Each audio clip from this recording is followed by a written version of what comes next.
Hey, welcome back to the finish area. I've got Tom Boyd with the Vail Valley Foundation. Tom, third day. We got some sunshine today for a giant slalom. It's going to be another great one. Yeah, this is a great day to come up and enjoy the racing. Two reasons for that. One, weather, like you just mentioned. It's going to be finally nice and clear, which is great for racing, right? But also, you've got two runs today. You have the first run of the giant slalom at 9:45, and then you have the second run at 12:45. And then they take the top 30.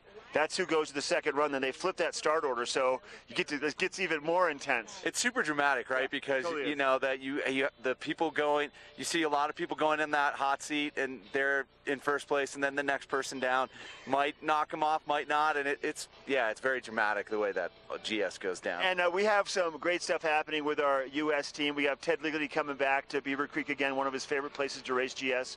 And then the story we're keeping an eye on is River Radimus too, for sure. Yeah, he is from Edwards, Colorado, right here in the valley.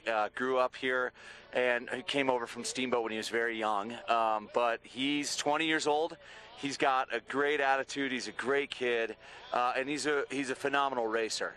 And his hero, growing up, he used to have Birds of Prey posters on his wall. Still has them on his wall, signed by Ted Ligety. Oh, right on. And now they're teammates, and now they're on the same team together. They're great friends.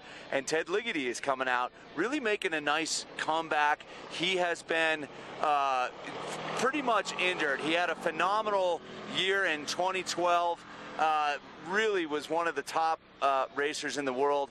Now he's really focused on GS, focused on getting back to health, and this is his day, this is his race. We'll see Ted Ligety and River Radimus out there really competing to see how the U.S. can do today.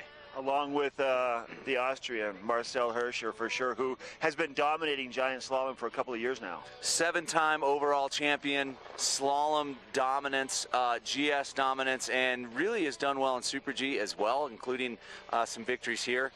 So Marcel Hirscher, really probably the most famous name in skiing right now, and he's here today, and you get to see greatness on the hill from him. He's amazing. But I'm still trying to get over what happened yesterday. Let's hit on that. Because for the first time, and I got this figured out now, the first time since 1973, we had a tie, a three-way tie in a men's race. It's happened twice, including with Lindsey Vonn on the women's side. Once in 2002, and the other one I think it was like 2008 or 9. I can't remember.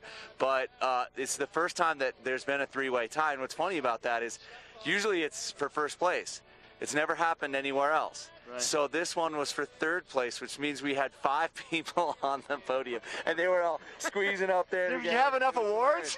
Yeah, you know what? We do, because thanks to Jen Mason and all the great people at the Vail Valley Foundation, we plan ahead for all contingencies, and so we took care of them in awards, and then we took care of them down here in the press center. They get all different kinds of gifts, and we needed to get extra cars to make sure everyone. It created a lot of logistical intricacies, but it also made for a lot of laughs, and everyone was smiling, everyone was having a lot of fun, and we had all 3 of them there in the press conference. It looked like we had 1, 2, 3, but really it was just third place. That's crazy. It was really fun, and of course Axel Lund Svindal once again on the podium. I don't know what it's like to have a race here without Axel on the podium. I've never experienced it. I agree, and the crowd absolutely loves all the racers. Thanks for your time, buddy. You bet. Thank you so much. Have an awesome day. Once again, we have weather coming up next right here. We're live at the Xfinity Birds of Prey.